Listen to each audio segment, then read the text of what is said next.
Lies of P is the best Souls-like if you like to lose. Ooh. I don't like Souls-likes. I think they're all bad, even the ones that are really good. And that goes for pretty much all of them. Neo, Mortal Shell, Code Vein, The Surge, the original Lords of the Fallen. Some of these might excel in a few things, but they also fall short in other ways. Neo, for example, has interesting gameplay, but it also has terrible level design, and its story is nothing to write home about. Actually, that's a pernicious problem with these Souls-likes. Most of their stories are lame. In my opinion, they're not good, and they don't even I agree. I think the Lies of P story is good. I think it's actually pretty good. have the decency to be bad in an obvious way. Yeah. Many of them choose to imitate the From Software storytelling style, where the story is true. He's obscure right and about needs that. to be discovered and even interpreted. And that works for From Software because From Software stories are great. They're excellent. I'm happy to delve into a From Software world and interpret its story, discover its story, because the story that I'm discovering is always worthwhile. Well, you know it's going to be good. I think that's really what it comes down to, is that what he's saying is that a lot of these like knockoff games just have bad stories that aren't communicated well, which I think he's right about. Souls-likes don't do that. Normally what I find is that they have a bad story that just took longer to understand. It's like if you have a rock and you're trying to, you know, like crack it open to see like there's a geode in the middle of the rock, and like that's like a From Software game. But like with a lot of the Souls-like games, it's like you crack the rock in half and there's like a dildo in the rock, and like that's it, and it's purple. That's pretty much the way their stories are most of the time. I do think the Lies of P story was pretty good though. Again, I should probably make clear here that I'm not including something like Hollow Knight or Blasphemous as a Souls-likes for the purposes of this discussion. We're talking about 3D, sword-wielding Souls-likes. yeah. The ones that are very obviously taking direct inspiration from Dark Souls. So don't come Yeah, out... I think Metroidvania games like this are completely separate. Like The Last Faith, that game that just recently came out, it's not really the same as Bloodborne, right? It's got the same type of style and like aesthetic. It's not Bloodborne though.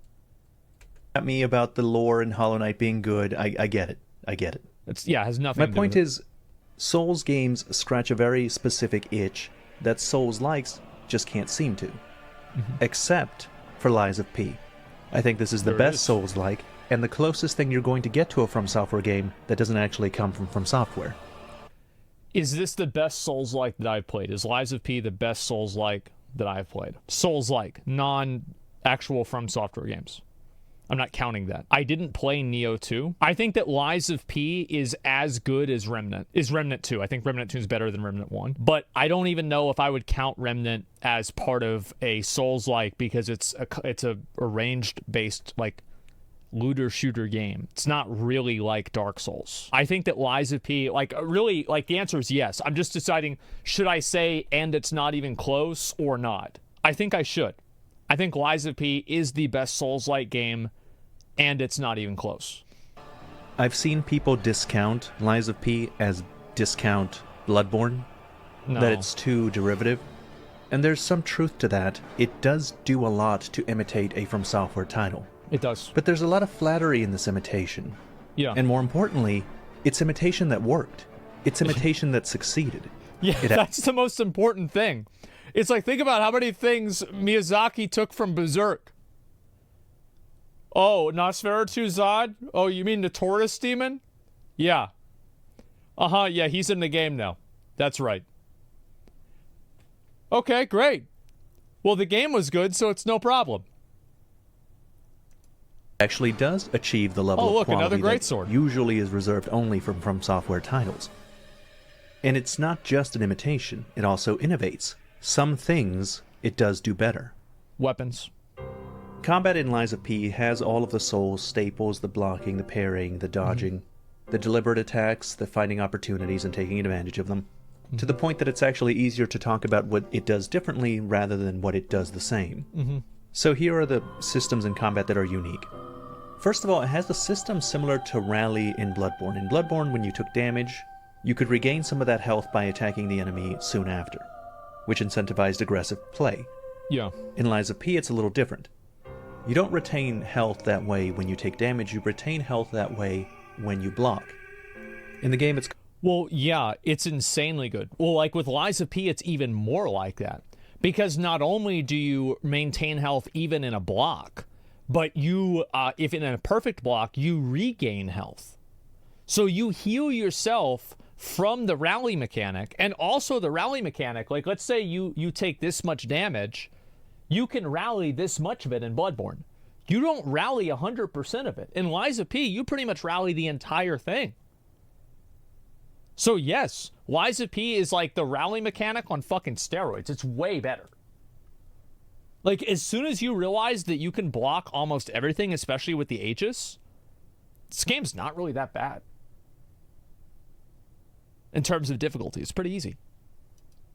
Called the Guard Regain, and you can get all of that health back if you attack the enemy before the Guard Regain goes away. It will disappear over time, or if you take any damage while you're not blocking. The game also has a parry system similar to Sekiro. If you time your block just before the enemy attacks, you will perform a perfect block to the monster. Yep. A perfect guard will consume stamina, but it won't consume any health. Like in Sekiro, enemies have a stagger gauge, although it's not visible in Lies of P. And those enemies will take stagger damage from all of your attacks and perfect guards. I wish that you were able to see the stagger gauge in Lies of P, because it made perfect blocking and doing a Miriki counter in Sekiro feel better. Like, I wish I could see it, because that would give me like a visual reward for, I did it right. See how much the bar went up? That's the case in Dark Souls as well. Yeah, exactly. Like, yeah, Dark Souls has that, but like, I'm pretty sure Sekiro is the only one that has an actual posture bar. Yeah, seeing the info makes you different. You couldn't see it in Elden Ring. Yeah, but Elden Ring doesn't have parries and blocks in the same way that Lies of P does. Eventually, they'll enter a staggerable state with their HP bar flashing white. Once this happens, if you hit the enemy with a fully charged heavy attack... I wish that if you were using a two-handed weapon in Lies of P, you would only need to do a heavy attack and not a charged heavy attack. I feel like it's too hard to do a charged heavy attack with a big two-handed weapon, and it makes two-handed weapons not really usable. Now, I understand that you can use the shock put to kind of go around that and just get the knockdown on your own, but I find that to be kind of like a cheap solution. I wish that you were able to just, like, do a heavy attack if you had a two-handed weapon. The enemy will be fully staggered and open to a fatal attack. Each weapon also has access to 2 Fable Arts. Fable Arts are the equivalent of weapon arts in Elden Ring. Each one varies quite a bit. Some of them will just do one big attack or a series of several attacks. Some will buff your weapons. They have a variety of effects. Fable Arts use up Fable slots, which you can see here under the health bar. And you fill Fable slots by continuously attacking enemies in combat. The Fable Arts that let you perform attacks also have the added effect of staggering the enemy when his health bar flashes white and is then able to receive a fatal attack. Your character also has access to Legion arms. These replace your mechanical arm with others with different effects, such as an electrical charge, a flamethrower. The attack link thing is so cool. Like, it's like an anime ability. A cannon. These arms can be unlocked and upgraded with resources you find in the world. And the upgrades you can unlock could be substantial. They often upgrade it in a way that changes how it's used. Healing items work similarly to Elden Ring, and they need to last you until you replenish them at the next checkpoint or after the next boss. But the healing does have the added mechanic that if you use all of your healing, you will be able to replenish 1 by attacking the monster. I think that is such a genius mechanic, and it's probably one of the best innovations the game has. I love that. And I remember after I went and I played Lords of the Fallen following Lies of P, I missed it so much. It was so shitty to not have that. You won't be able to get more than 1. Yeah, it lets you but clutch you can up. keep using up that 1 and then charging for the next one. This is a really excellent feature and shockingly useful for combat with bosses. Yeah, it's awesome. Since you can use up all of your healing, but if you perform well enough from that point forward, you can potentially have a very big comeback. Weapons have a unique feature in this game in that they are comprised of a handle and a blade. The handle determines the weapon's moveset and its scaling, and has a Fable art associated to it. The blade portion of the weapon is the part that you upgrade, and it has a different Fable art associated to it. When you get a weapon, it'll come attached to its handle. But you can unattach that handle and attach that blade or handle to any other blade or handle, which lets you give your weapons a variety of different lengths, different movesets, different scaling, and makes it match Fable arts in a unique way. I think this is probably one of the other better innovations of Lies of P. Yeah, this was a very, very cool way to do it, because, like, I remember whenever the game first came out, everybody was, like, watching. They were like, oh, XQC was using this weapon. Like, oh, you know, Soda was using this weapon. Like, oh, try this out. Use what Quinn was using. Like, there was a lot of that. It's an interesting system, and because the handles and blades don't require any materials to put them together or separate them, it encourages experimentation. And it heightens the value of new weapons that you find, because even if you don't use the blade portion of the new weapon, the handle could give your existing weapons a new moveset that you like, or scaling that you want. Well, it can also turn a weapon from being a two-handed weapon into being a one-handed weapon. Like, for example, the axe that I was using, whenever I first got it, it was like a big two-handed axe. And then I changed the handle, and now it's a one-handed axe, and it was insanely fucking good.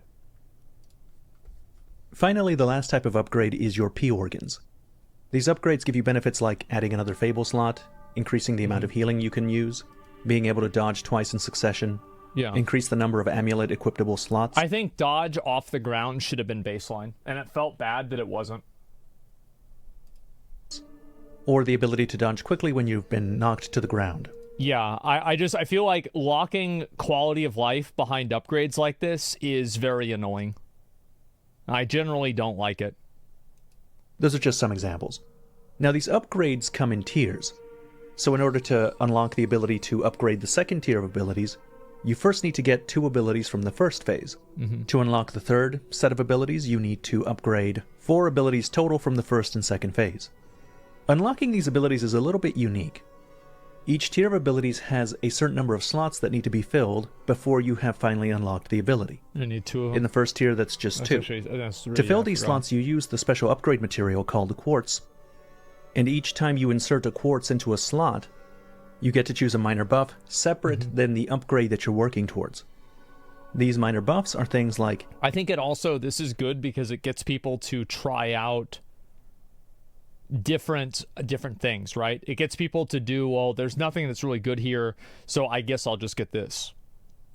Enhance the stagger attack of charge attacks, enhance the attack of fatal attacks, enhance the attack of fable arts, increase the enemy's stagger duration, enhances guard regain recovery when attacking enemies, lowers the damage received when you heal. There's a lot of variety. When you first start upgrading your P organ, inserting a quartz will give you access to 16 different abilities to choose from, and that number just increases the more you start upgrading higher tiers.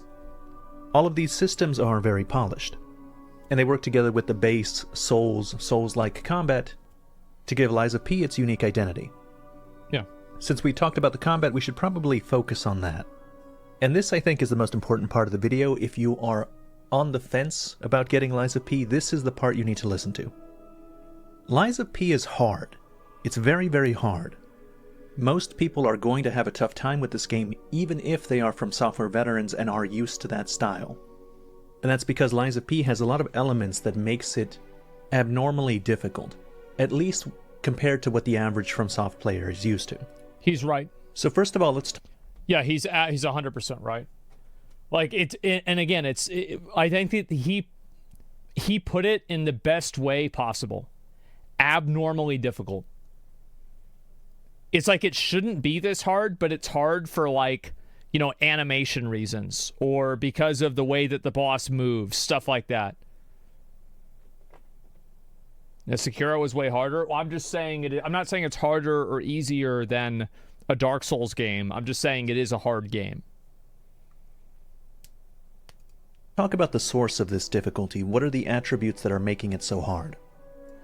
He already moved past the part about the mechanics, but I also think a big weakness with Lies of P is the fact that there is no posture and no poise in the game. It makes it to where whenever you're using a two-handed weapon, you get interrupted every single time that you get hit, and it makes one-handed weapons so much better. or at least like more ranged, like polearm type weapons. It doesn't feel good. I've never seen a Lies of P video of somebody using a big two-handed weapon that's like strength scaling and it being good. Like I've seen a couple of them, but they're kind of like meme videos. There needs to be some form of hyper armor, some form of scaling, something like that, in order for like the large, slow two-handed weapons to be able to compete with the fast ones. The biggest thing is that when you're stuck in a boss fight in Lies of P, your only option, really, is to get good. There's a limit to the variety of builds you can make because... I don't entirely agree with this because of how powerful the usables are. Like, they're not really... What's the word for it? Usables, the throwables are. The throwables are incredibly fucking strong. They are massively strong. And I think that Lies of P... So, like, there's a game like Bloodborne or Dark Souls 1 where you have or not Bloodborne, Elden Ring or Dark Souls 1, where you have so many tools and resources to make a fight easier, versus a game like Sekiro, where you have almost no tools to make a game easier. Yeah, you can use divine confetti. Yeah, you can use the Yasamatsu sugar, whatever the fuck it is. But, like, these are not going to take an L and turn it into a W. It's just probably not going to happen. So, with Lies of P, you do have more resources and more tools. And if you add together the Spectre and you also have the throwables, I think that you can make almost any boss in this game pretty easy. But you just have to prepare for it. That's false, Asmon. You have like the umbrella and a lot of tools, you maybe missed them. I know what you're talking about with the umbrella, but I don't think the umbrella is as powerful as literally having a Spectre and being able to shoot shock puts at the boss. I think that Lies of P is, like, the tools that you have to augment your ability are stronger in Lies of P than they are in Sekiro. All the builds are melee builds. There's no ranged or magic options, which many people consider easier in games like Elden Ring. No, this is more like Sekiro, in that the combat experience, the boss experience, is more focused. The melee combat does still provide a great deal of variety, with the weapon mixing and matching and the Fable Arts and the Legion Arm and the different way that blocking and parrying and dodging work. But still, it is melee combat, and you only have access to melee combat. Yeah. If you're struggling at a boss or struggling with the game, you have no option to make a magic build. You can't radically change how the game is going to play. I do wish that you were able to do more of that. I remember, like, even in Bloodborne, for example, you were able to get, like, that cannon. I wish that you had a little bit of that in Lies of P.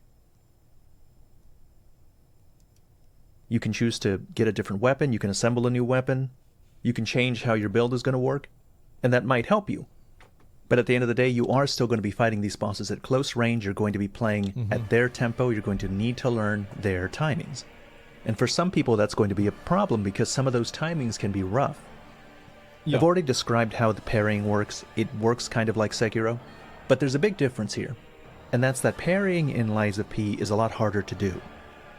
In Sekiro, if I'm trying to deflect boss attacks and I'm having trouble predicting where they're going to come from, or he's overwhelmed me with the amount that he's doing, I've done that so many times. Jump over then I that often building. would just spam the parry button.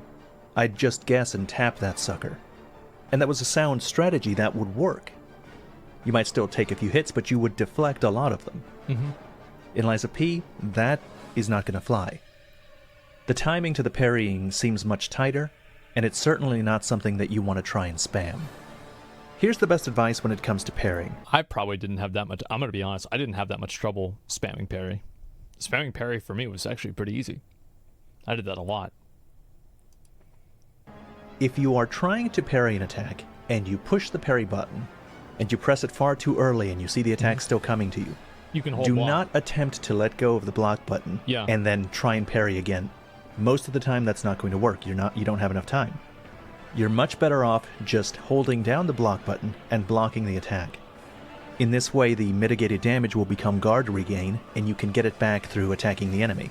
And you can also get guard back and your health back that you lose just by perfect blocking. You can heal yourself by perfect blocking. The parry timing is simply too precise for you to pull it off by spamming it. Enemies also have these red attacks called Fury attacks. These are unique in that you can't block these attacks, and you can't even dodge them. You have to parry them or avoid them completely.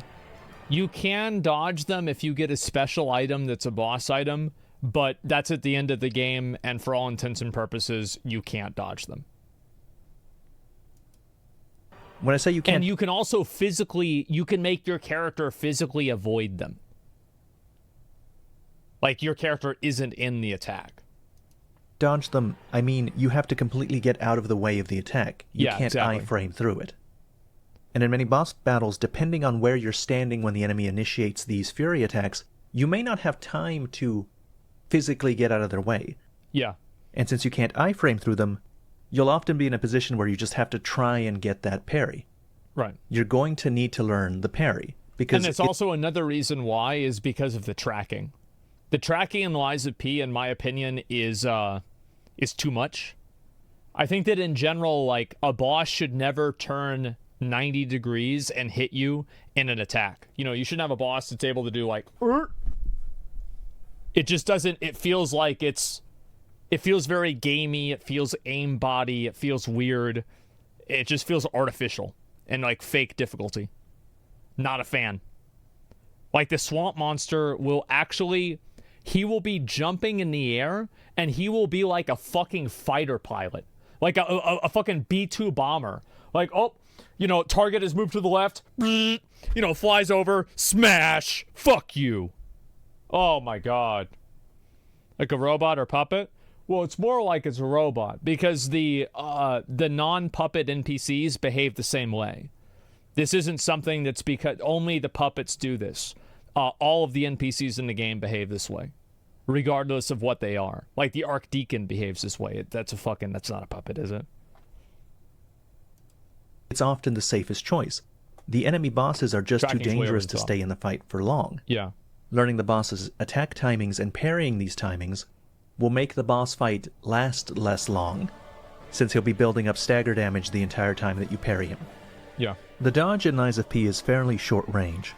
And at the beginning of the game, you can't link two dodges together. There's a short cooldown before you can dodge again. But that doesn't mean that the dodges don't have a purpose in boss fights. You'll want to parry as much as possible, but there will be some boss attacks that are just too tricky. You might have trouble getting the timing right, or some attacks that if you dodge them will put you in an optimal position to counter. Judicious use of your parries, your blocks, and your dodges will end up being more effective than insisting on using one or the other. But even if you understand what I'm saying and keep all of this in mind as you play... I think there's some bosses that it's better to dodge on, and some bosses that it's better to parry on. This game is still hard. It's not just hard because of the qualities I described, it's just hard. If you're the type of guy that plays Elden Ring and he doesn't use summons, he doesn't use the Ash summons... Well, like a good example of it being hard is that there are 5 different, I think it's 5, might be 4...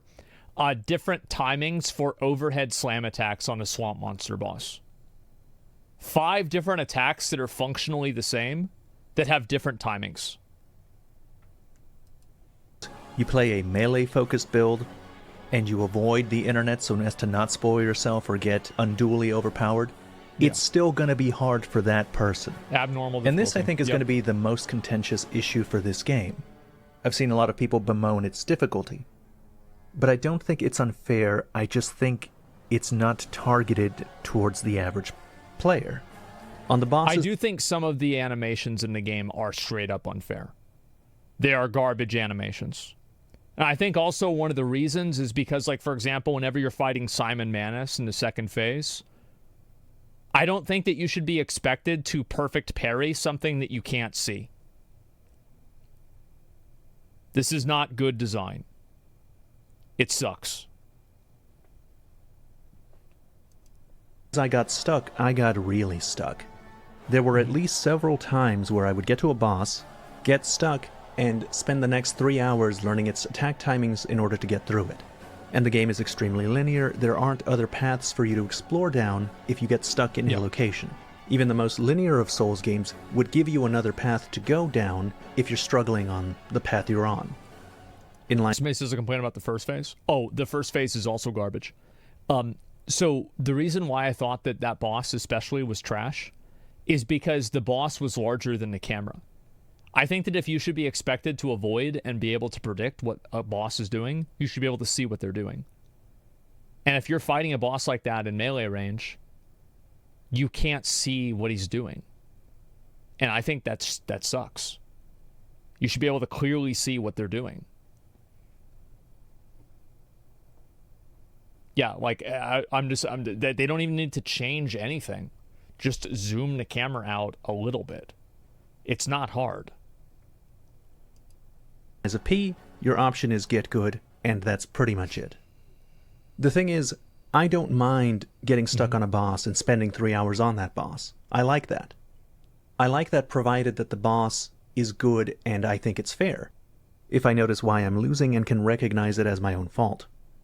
It's easy to make a game difficult. It's not so easy to make a game difficult and still feel fair. But Liza P, I think, did exactly that. And so I was perfectly satisfied to run back to the boss and keep learning its pattern until I won. The problem is that not everybody is used to this, and they may not have the patience or inclination to lose this much this often every time a new boss rears its ugly head. I do think the animations are bad. I think if you look at them frame by frame, you'll see that they're bad. If you actually look, especially with the swamp monster, stuff like that, they are bad. And I'm not saying that it's too hard. I beat the game.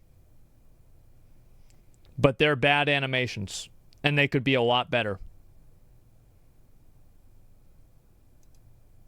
Getting stuck on bosses is not a new experience for Souls players, but there's not this expectation that it's happening all the time. There are really difficult bosses like Malekith, Melania, that are probably going to have a lot of people running back to them over and over. You know, these bosses have high enough HP. I think a good example, like Malekith is actually a great example of this. If you go and you watch the animations for Malekith, they are so fluid and so, like, just well designed. They're so well animated that you can see, okay, he's swinging his sword. Whereas, like, Lies of P, it's like, whoop, and it's super fucking fast. And that's the kind of stuff that I think is, again, what he said, abnormal difficulty. It's hard because of that. It's telegraphed in a bad way. And it's also sometimes telegraphed in a misleading way. Do enough damage, their movesets are complicated enough that they demand you understand them before you beat them. But that's not going to be the case for every random boss in a mini-dungeon. And it's not even true for all of the rune bearers that you have to defeat. No, sometimes, a lot of the times, the game just gives you a break. And you can beat a boss or several bosses in succession, your first try or your first few tries, without much difficulty. And Liza P does that too. There are bosses that are significantly easier than other bosses that you fight. But there's a big difference in the degree. Even a lot of the easier bosses required a decent amount of tries. I feel like Lies of P, there is a direct correlation with the size of the boss and the quality of the boss. Lies of P did an incredible job with having medium to player-sized bosses, and I think they did a bad job with having large bosses that were larger than the camera. So, like, this boss, I think, was kind of bullshit. I didn't like Manus and the swamp monster. I didn't like that. You know, if I get to a new boss and I beat him anywhere between my first and my 10th try, well, that's an easy boss. That's a cause for celebration. While I was playing, I couldn't help shake the feeling that this wasn't really targeting the average Souls player. Yeah. I think I'm pretty good at Souls games, and I like losing. I like memorizing enemy patterns. I like getting stuck at bosses for 3 hours. Like, that's kind of an example. You guys see kind of what I'm saying is, like, you're having to avoid something that's like, watch this. This is 60 frames per second. Come on. Hours. And also, you've got to react to that without even being able to see where he is. It's a very good example. That experience very well. And I have to assume that many Souls veterans had a much worse time with these bosses for a lot longer than I did. And they may not enjoy the process of learning these movesets as much as I do. The question is the difficulty fair? Is it bullshit? Is it too much? And I think the right answer is it depends. Fans of the game will say, I'm sure, that Lies of P is hard but fair. Completely fair. Not fair. And they'll say... You could say fair, like, I don't know, it depends on, like, what you mean by fair. Like, it's... Because, like, people can do no-hit runs of this game. So, like, is it really that unfair if you can avoid every attack? Like, I don't think it's unfair in that way, but it's misleading and it's confusing. It's bullshit. Yeah. The telegraphs are bad. The telegraphs and the way the boss moves is not physically consistent in any way. This because the boss's attack patterns can all be parried. You can learn to dodge at the right time. You can position yourself better. Yeah. The bosses are doable. And once you get accustomed to the game's tempo, you're better able to intuit the boss's attack timings. And all of those things are true, but it doesn't change the fact that I spent an hour on the first difficult boss and around 2 on the second difficult boss. And I know for a fact not everybody wants to do that. Not everyone wants to spend an hour on the same boss while they slowly learn to deal with its moves. And I think people would have spent, if the animations for this game were better and the camera was zoomed out, I think it would make this game a lot easier. And I think that is a very, very shitty form of difficulty. That is such a disappointing form of difficulty that the camera is the reason why the boss is hard, or the animation telegraph is the reason why the boss is hard. It's cheap. It is extremely fucking cheap. And some of the people that do want to do that don't want to do it this often. So while I do think that the game and the bosses are fair, I suspect that there's a lot of the average FromSoft player base that would disagree. And they're not interested in engaging in this kind of fairness. The art style and atmosphere of Lies of P have been compared to Bloodborne. And with good reason, it is like Bloodborne. It is trying to be like Bloodborne. Even the story is a little bit like Bloodborne, but that's okay because it does a good job at being Bloodborne. The game takes... It does, yeah, I think it was good. Yeah, it's not the camera, it's player skill. Okay, well, whenever you play the game, you'll understand it. Yeah, you'll understand. That's why I say describing Uber Lilith. Yeah, exactly. Yeah, whenever you play the game, you'll see where I'm coming from. Place in the city of Krat. Krat is a city characterized by the economic prosperity and technological innovations brought about through Ergo and the creation of puppets. These puppets were ubiquitous in the city, which made them all the more devastating when they frenzied, attacking every human in sight. You play as Pinocchio, a special puppet unaffected by the frenzy with the human ability to lie. The atmosphere cultivated by Lies of P is top tier. The city is marred by the destruction of the frenzy, but you can still see the greatness and beauty and pride that it had before. Frenzied puppets wander the streets looking for new victims. The surviving human stalkers fight back against the puppets and decorate areas with puppet corpses. The city of Krat is really, really gorgeous. And it's surprisingly varied even though it's still within the city.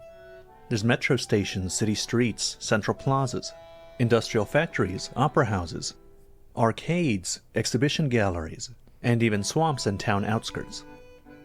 Exploration exists, but it's linear. The game is very linear. You can explore... I think the first part of the game, especially like this area, was much more open, but in a general sense, yes, it was quite linear. Within the levels, and it's worthwhile to do so. The levels are well designed and they do weave back into each other, letting you open up checkpoints to avoid previously explored sections. But these checkpoints are still very focused. They're just checkpoints for that level. There's never a situation where you can go on an obscure path that will lead to a different area of the game. You tackle this game one level at a time, and if you're stuck at a boss, you don't really have the option to go elsewhere. I didn't really see the lack of exploration as a problem. To make up for it, the game's levels are just well crafted. Yeah, I don't think it's a big deal either. The experience is very focused and it keeps you moving forward. There's a low amount of stargazers in each level, but there's a good amount of checkpoints smartly placed that let you get back to those stargazers easily. The storytelling in Lies of P takes its cues from Sekiro.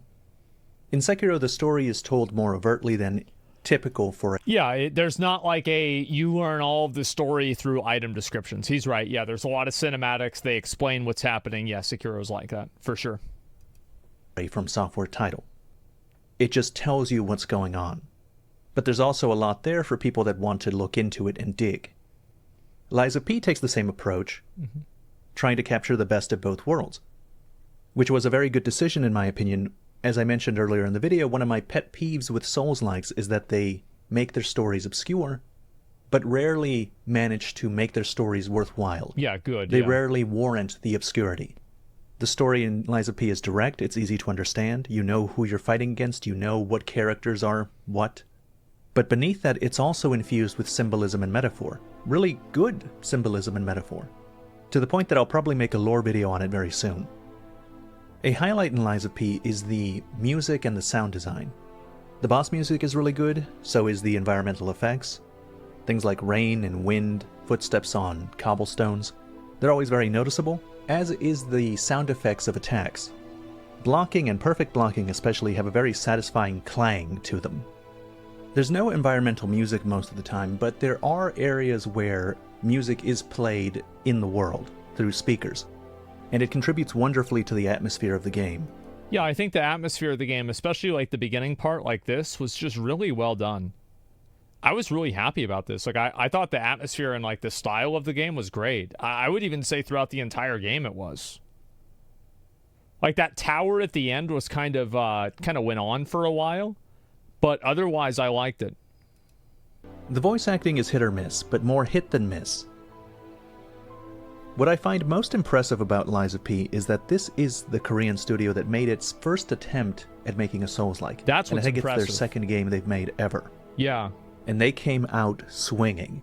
It has an amazing amount of And it's also another thing to keep in mind is that the game lasted for a long time. It wasn't like there was 6 bosses and then that was it. Like there's like what, 20 fucking bosses in this game? It's like a massive, this is like a whole AAA sized game. I was really impressed by it. 25 bosses, oh my god. Nail polish and quality. It has few bugs, it has great performance, a huge attention to detail, good story, good lore, great combat. No Souls-like has ever scratched the From Software itch for me, and Lies of P did it easily. Wow. I believe it represents the beginning of a new golden age for these types of games. The developers that make Souls-likes are finally understanding what it is that made Dark Souls good. And I predict that from here on out...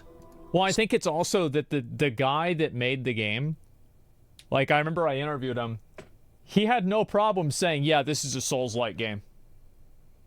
Yep, that's right, that's what it is. Yep, it's a Souls-like game. And I think that having respect like that for the source material actually allows you to just... No, we're not going to reinvent the wheel. We're just going to do the same wheel because it rolls real well. Souls-likes will be closer to the mark and of a higher quality. And that's the end of this video. As always, thank you very much for watching. I think we're going to see more games like this too. Absolutely. I'm really excited to see it. As I said, I think that this game had like some bosses that were kind of bullshit, etc. And there were a lot of bullshit things in the game. A lot of things that I think could be a lot better. But overall, I do agree that this is probably the best Souls-like game that has ever been released. So Radikosker video, I'll go ahead and link it to you guys so you can take a look at it, give it a like yourself. I really like this one. I think he covered pretty much everything.